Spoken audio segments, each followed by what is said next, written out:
Tonight on To The Point, gas and big oil. This legislation that's in front of us is critically important. Well, I'm disappointed. I mean, obviously there's not an urgency. The Senate advancing a bill that could control oil supply across the state, but will it lower gas prices? Plus, answering your home insurance questions, what you can do if your policy is canceled. And later, laptops, ballots, and mail stolen from local post offices. The search for those involved. Good evening. As always, thank you so much for ending your week with us. On To The Point, I'm Alex Bell. California Democratic lawmakers say they are one step closer to lowering gas prices for drivers across the state. But industry experts and Republican lawmakers say what happened on the Senate floor today will only raise those prices. ABC 10's Jeannie Nguyen has been following the debate throughout the week and joins us now. Good evening, Jeannie. Alex, lawmakers have been in this special session in hopes of lowering prices at the pump. But what's become clear is Democrats, Republicans, and industry experts do not all agree on how to get to that goal. The bill the Senate passed today, AB X2-1, is designed to prevent gas price spikes by allowing the California Energy Commission to require oil refineries to store gas. Governor Gavin Newsom backs this bill and believes it would prevent prices from increasing when refiners undergo maintenance. Here's what the leader of the state Senate had to say after today's vote that was largely among party lines. We know that we need to focus on price spikes. To be able to do that, we increase inventory and ensuring that the California Energy Commission has insight into refinery outages. But Senate Republicans, experts within the oil industry, and some Democrats say this bill would do the opposite of helping the consumer and would only end up driving up the cost of gas. If the regulatory process takes place and refiners get fined $1 million, $10,000 to $1 million a day, that has impacts on the downstream where you go to the retailers to buy your fuel. Earlier this week, Chevron sent a letter to lawmakers advocating against this bill. In a statement to ABC 10 today, Chevron says in part it's disappointed with, but will continue to engage with Sacramento to help solve California's energy challenges. Chevron believes this bill will likely raise prices for drivers in California, Arizona, and Nevada and risk the safety and reliability of refineries. This bill will now head back to the Assembly for the final vote on Monday. If it passes, it'll head to the governor's desk. Alex. Jeannie, thank you. Oil and gas aren't the only thing that we're following here on To The Point. On Thursday, we aired a special investigation into California's homeowners insurance crisis because insurance companies are limiting policies or leaving the state altogether, which is leaving many homeowners facing an availability and affordability crisis. And tonight, we want to share some of your points. We had a lot of you guys write in. One viewer wrote in saying if people are not able to get homeowners insurance, then they can't even buy a house because most people need a mortgage. And then several of you also shared your takes on possible solutions to the crisis. So I want to go ahead and turn things over now to ABC 10's Becca Hotbecker, because Becca, you looked into one viewer suggestion to see if it could actually work. Yeah, Alex, one person commenting on YouTube said in part, just drop the requirement from lenders to have insurance in order to have a mortgage. If you already pay private mortgage insurance to make the lender whole in the event of a non-payment or loss, what's the point of having homeowners insurance? And we saw this, by the way, with a Nevada County business owner in last night's special. She couldn't afford the more than $62,000 commercial premium the FAIR plan quoted her, so she opted to go without fire coverage and defaulted to mortgage insurance at about $7,000 per year. So I reached out to several insurance experts plus a mortgage company. They say if you have a mortgage and you opt to go without fire insurance, your mortgage lender will roll into your insurance, into your mortgage payments. That is something called forced-placed insurance. And now here's one expert on the matter. First, just quickly understand that when a lender forces insurance on a property, they're not looking to insure the property. They're just looking to get a policy that's going to protect their financial interest in that location. So as long as people understand that forced insurance does nothing for them other than wipe the loan away, it does not rebuild the property, that might be a last resort. So bottom line, is having a mortgage and going without fire insurance possible? Yes, but it is a major, major risk. And we know that homeowners insurance can be complicated and confusing. So I reached out to an insurance consumer advocate to find out what you should do if your policy is canceled. Support consumers, not sell them on something. It's a policy Amy Bach grew into an organization over 3 decades ago. A lot of people contact us because they've had something bad happen. Bach co-founded United Policyholders, a nonprofit that helps insurance consumers in California and all other states navigate insurance rights, education, and preparedness. A lot of people are reaching out to us here in California saying, I can't find insurance. It's so expensive. I can't afford it. In California, more and more homeowners are being dropped from their policies. Companies are citing inflation, government regulation, and climate change as some of the issues. Bach says there's also another reason. The bigger driver of what's happening in the insurance market is technology. The technology that insurers are now accessing that make risk looks so magnified to them. Credit scores and aerial imagery are giving insurers a closer look at homeowners. That information is scaring them out of doing what they've always done, which is to insure people's homes in return for premiums. Whether you live in the foothills or the suburbs, it's likely you or someone you know has received a letter of non-renewal from your insurance company. Here's some tips on what you should do next. First, contact your insurance company. Find out why you've been dropped. Ask your insurance company to give you copies of photos or tell you what it is about your property that is now a problem for them, and then give you a chance to fix it. Make sure to send proof of any correction. If you're unable to stay with your current insurer, the second thing you should do is start shopping for a new policy right away. 2/3 of the people who lose their homes in wildfires come up short on their insurance for their dwelling. They're underinsured. The most important thing is to try to insure your home for close to what it would cost to rebuild it from the ground up if it were to be a total loss. The third step is finding a good insurance agent or broker who has access to multiple options. Agents and brokers can help homeowners make informed decisions, find discounts, and tailor coverage. If you have to choose between insuring your home or the stuff inside it, Bach says always choose your home. And that means you want to have enough dwelling coverage per square foot. In most parts of California, you want to have at least $250 to $300 a square foot in coverage on your dwelling. Something else to consider is code upgrade coverage. So that way you get an extra bucket of coverage if you have to make improvements to bring your home up to current code. Avoid making small claims. It goes on your record as a claim. And these days, any agent will tell you that the more claims you have on your record, the harder it is to find an insurance company that will insure you. Is that fair? No. Is it legal? Yes. Reduce the risk of damage in a severe weather event. You need to have defensible space around the house. So you're supposed to have at least 5 feet of clear space. No plants, no trees, no bushes. Lastly, one of the easiest and cheapest things you can do: create a video inventory of your home inside and out. Walk around your house, narrate, and then just save it someplace where you'll be able to find it. And hopefully you're never going to need it. And remember, California rules require insurers to give homeowners a 75-day notice of non-renewal.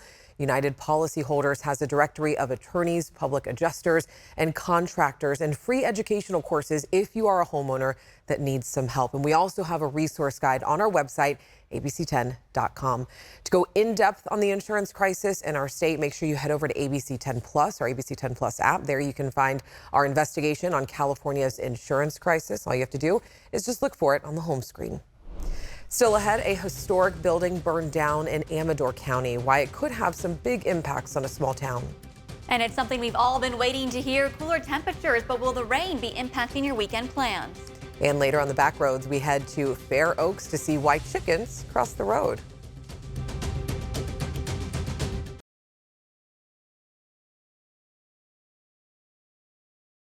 Welcome back. The northern lights were visible in parts of Northern California overnight. Pink, purple, and green skies were seen from Placerville to Yuba City, and it's all because of a solar storm.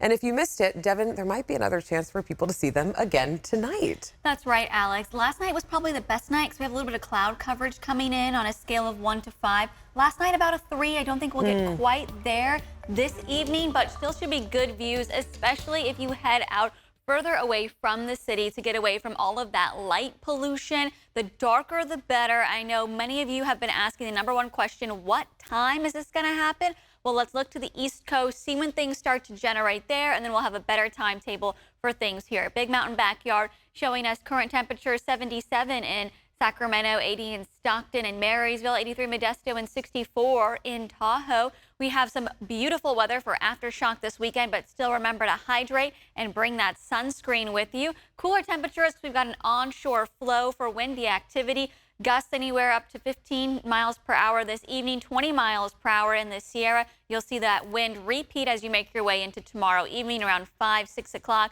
Breezy conditions of about 10 miles per hour for the entire weekend, keeping us a little bit cooler. We have a little bit of cloud coverage for us throughout the entire weekend. And then we see this onshore system, which is why things are going to be a little bit cooler.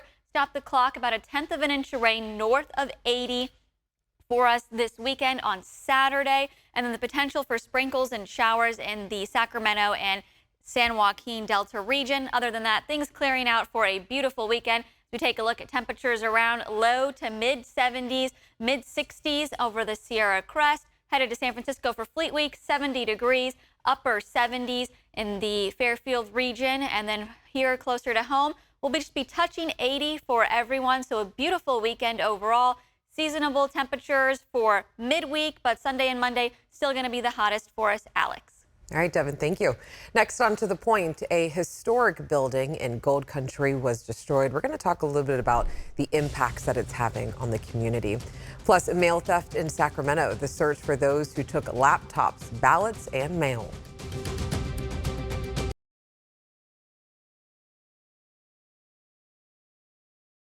Tonight, those living in Sutter Creek are devastated after a beloved historic building was destroyed in an early morning fire. It started around 1 a.m. and shut down a stretch of Main Street between Randolph Street and Hanford for most of the day. The city manager says the loss of the building is a big hit for the small community because they are known for being a tourist destination. Been a restaurant, different restaurants over the years. So most recently it was Sutter Creek, a Greek restaurant. The restaurant had actually closed and was for sale, so it wasn't actively being used. And before that, it had been a place called The Palace, which was kind of a fine dining establishment. He says the building was well over 100 years old. While the owner declined to speak on camera, they say the woman who was living upstairs made it out safely. The cause of the fire remains under investigation. Sacramento deputies say 2 post office locations were broken into just this week. Both locations were in the south area of the county. The first on C Street in Isleton and then the other on State Highway 160 in the town of Rye. Deputies say suspects got away with laptops, ballots, and other mail. The Postal Inspection Service shared this surveillance video of the possible suspects. They also say if you have not received your ballot, you should contact the Registrar of Voters and anyone with information on this case. Obviously, you should call Sacramento County deputies.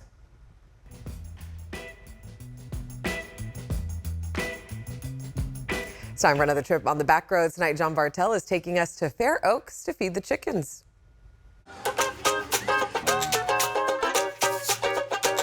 If there's one thing that the town of Fair Oaks is known for, it's chickens. The love affair for hens and roosters is so great in this Sacramento County community that every September they celebrate the birds.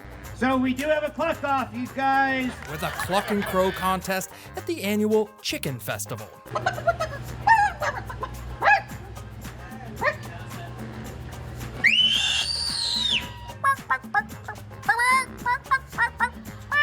The competition is no yoke. This year's winner wasn't winging it. Judges say his impression was impeccable. I would say this is like a lifetime achievement, actually. Yeah. You know, grew up in Amish country, around a lot of chickens, and been putting in the work, and got me here today. The Fair Oaks Chicken Festival attracts chicken fans of all kinds, either to strut around in chicken clothing or to peck and choose a variety of foods that pique their interest. Do you feel bad about eating chicken at the chicken festival? I do not feel it at all. This chicken is amazing flavor. This fried, crunchy structure is just like, it's like the song for my mouth. Fair Oaks' love for chickens isn't just some feather-brained idea to attract tourists. Oh no. chickens have been free-ranging around town for as long as anyone can remember.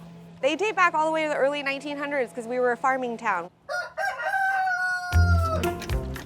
Welcome to Oddbird! Mylyn Tompkins operates Odd Bird Rescue, a sanctuary. She watches over the feral chickens that roam around town. How does she end up here? He ends up here. Sorry, sir. Yeah, that's exactly what happens. Someone gets a hen. They think they're getting hens as little babies. They grow up as boys. They're not allowed to keep them in city limits, and they think, oh, I'll just take them to Fair Oaks because there's chickens here. Abandoning chickens in Fair Oaks is actually a big problem, one that warrants a big fine if you're caught doing it. It's considered cruel, and there is it's a code violation with the County of Sacramento, and it's up to $36,000 fine. Oh my gosh, for dumping chickens. Correct.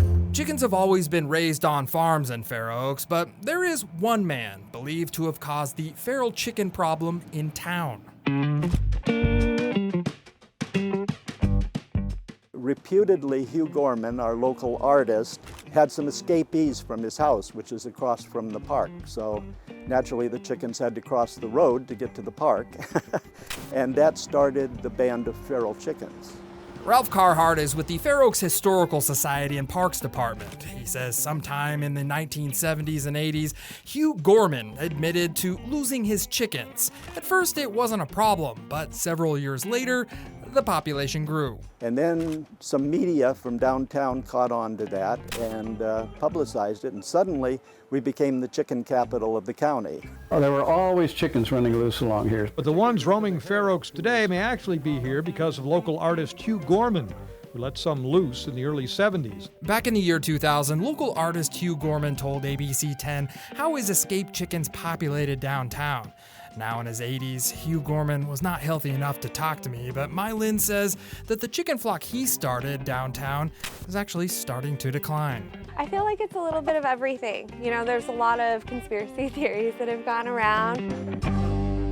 Mylyn says the chicken population started to decline around the same time that construction at the park started, but there's other factors too. The construction displaces them. We have coyotes, we have raccoons, there's a lot of car traffic.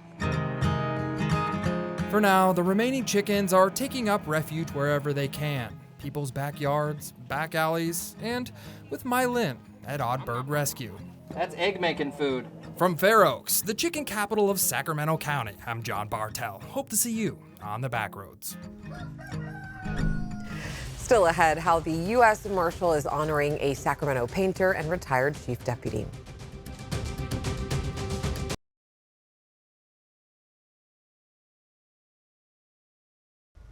We got a rare chance this week to bring a camera into the federal courthouse here in Sacramento. That's because the U.S. Marshals Service for the Eastern District of California honored a retired chief deputy and prolific artist. Born in Sacramento, Mike Nelson's paintings are displayed at the U.S. Marshals offices across the country. On Wednesday, the Eastern District of California unveiled the Michael R. Nelson Art Gallery and Training Room, and it features 4 prints of Nelson's paintings depicting the history of the U.S. Marshals Service and 4 original landscapes of Northern California. It was a big honor. I find it hard to grasp with the fact that I really don't think I deserve it. There's so many people that are here that without them, I wouldn't be here. You know, they're the ones that made it possible. I'm just glad that he's happy and he's proud of the room that we created for him. I think that's the biggest thing, was honoring him and making sure that he just absolutely loves it. And I feel like, you know, we did a good job. This isn't just a retirement hobby. Nelson says that he was actively painting while working for the Marshals Service, and his work has been featured in a traveling Smithsonian exhibit for the U.S. Marshals Service, and several of his original works are on permanent display at the Marshals Service headquarters in Arlington, Virginia. As always, we love getting to tell your stories and, of course, getting to meet you. So if you have something that we should be looking into, make sure to reach out to me and the team. And remember, strangers are people we just haven't gotten the chance to meet yet. So take the time to get to know someone. I hope you have a great weekend. And remember, To the Point does not end here. To watch stories featured on our show, just download our free ABC 10 Plus app wherever you stream. Have a great weekend and a safe night.